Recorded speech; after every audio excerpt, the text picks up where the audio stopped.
Corey Trice, Joey Porter Jr., those were probably the biggest stars of week 2 for the Pittsburgh Steelers.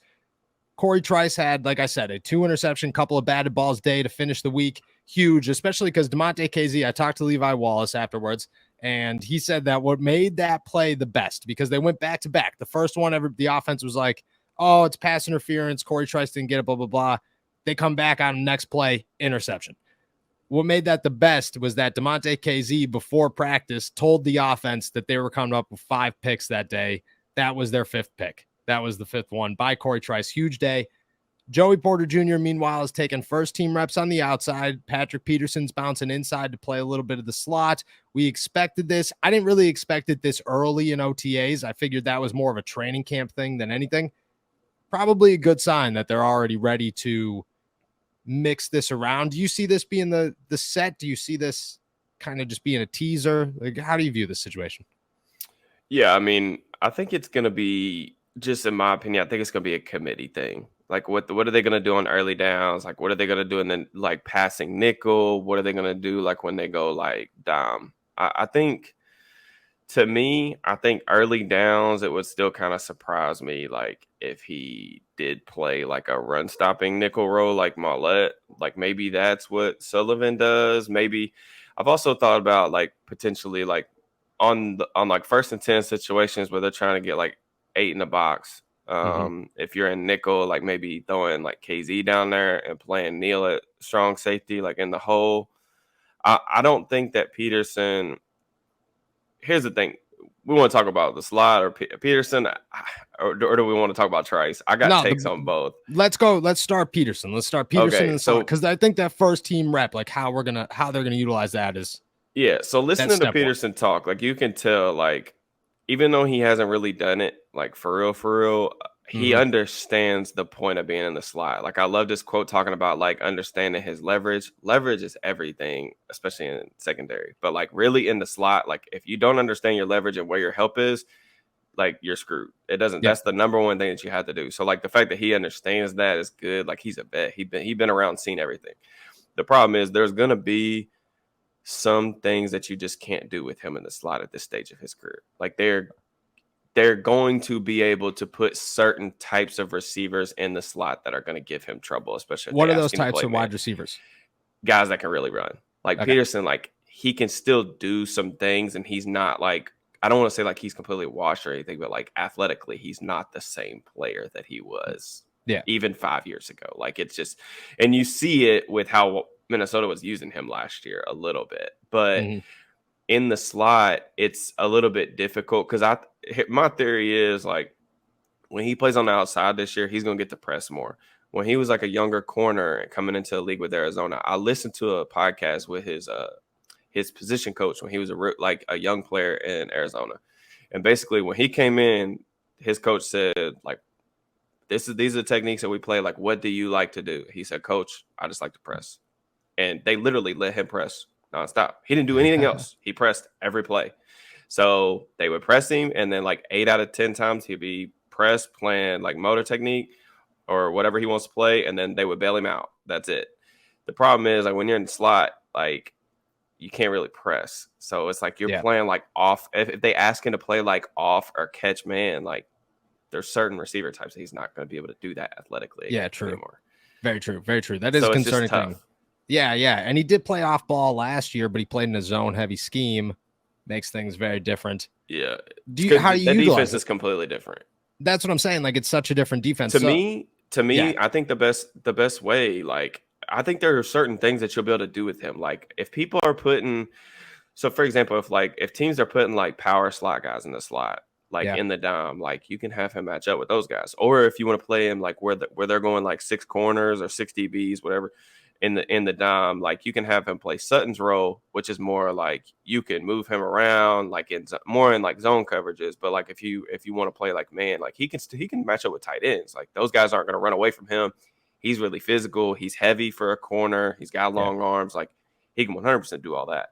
It's just like, if teams know where he's going to be, and that's like my thing. Like, I don't think it probably won't be as big of a deal like in the first couple weeks of the season if they put him in there. My thing is, like, after you have like a month of tape and like other teams get tendencies on the Steelers on like, okay, like if we get 3rd and 7, these are the packages they like to play. This is where he's going to be. Teams will start putting guys in matchups because they know where he is, and like they may be able to attack him with speed. And like he mentioned, I know he talked about Calvin Austin like running by and whatever. Like it's OTAs, like everybody gets beat. I'm not tripping about that, but like those are the types of guys, like guys that could really, really run. Like he just can't.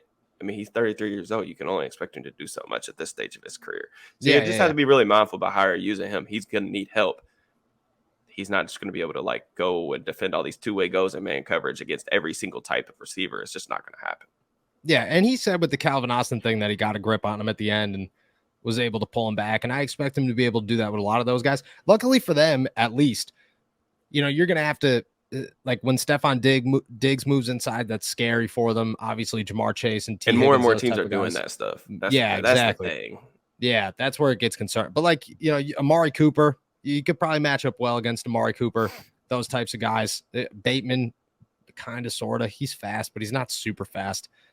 I think that it's a concern, but I think it's something that the Steelers could work on. I think the issue is that the other option is Chandon Sullivan. Like that's where, you know what I mean? Patrick Peterson would be a phenomenal 1B if your 1A was really good, but your 1A is like a 3.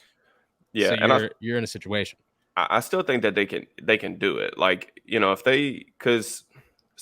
they're wanting him to play, say like 2nd and long, whatever they're playing, you know, nickel, that's a big time where like the Steelers like to play their like Tampa 2 stuff. Like he can play like hook curl. Like I'm not saying he can't do that. It's just when they're wanting to play, you know, if they get into, you know, 3rd and medium, whatever, and they're playing like they're passing nickel stuff and they're asking him to go play like, you know, if we're playing cover 1 and they're moving really fast, like athletic guys in the slot, like he's at this stage of his career, like those matchups are not really what I think where he's going to excel.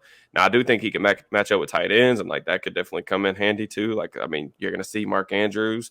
I was watching some film from the Raiders game just in the past like week, like how they were using Minka to kind of take away Darren Waller, and they did some bracket stuff, and Peterson can do that stuff. It's just I think that's where they thrive. Some receiver matchups is that they'll be able to match up him on tight ends, Keanu Neal on tight ends, which Keanu Neal is massive. And like I knew he was a big dude. Yeah, in person, the man is a brick. It's just he's a tank. Like it's actually he's a scary human being to look at. Landon Roberts too. Both just like, oh, don't talk to them. They're very intimidating human beings. But I think that's where they'll thrive. But I agree with you. There is some issue there. I think once we get into camp, my thing here is that there's so many options for the Steelers right now that you could probably figure out a way to work around your weaknesses. Whereas in last year, it was like, this is who we have. We don't have any depth. We got to figure it out. I think this year you have the ability to say, all right, well, if DeMonte KZ has to help in the nickel a little bit, he'll be able to because Keanu Neal could be back there. You know, Corey Trice could come off the bench if need be. James Pierre is still probably there. Joey Porter Jr., you know, Levi Wallace is a true number 1 for these guys this season. Like they have options. They have enough options to kind of and OTAs too. Like I'm glad that they started, you know, at least like experimenting with some of this stuff now instead of waiting. Because I mean, OTAs training camp, like that's when they need to be trying all these different combinations, you know? Yes. And that's also the thing is last year and the year before that, it's every year. It's like the end of training camp. You'll see Cam Sutton move into the slot like the last week. You're like, why haven't you been doing this? Well, see, to me, Sutton, and this is the thing that they're not going to have the advantage of this year with Sutton not here, but like Sutton has always been that like break glass in case of emergency type of player. Because he has that versatility. So they could try all the other BS and say like, all right, we're going to try this year. We're going to try to move this. We're going to try to keep Cam on the outside. But then like when it doesn't work or get certain matchups, they have the capability of moving him inside. That's to me, that's like the one disappointing thing about the offseason is that Sutton walked. And I understand it, but like Sutton's versatility and the ability to consistently do that, he's a big piece on the chessboard. And like that, I just like being able to have guys that are comfortable playing both spots because they don't for sure have it right now. I don't think so. But we'll see how it plays out.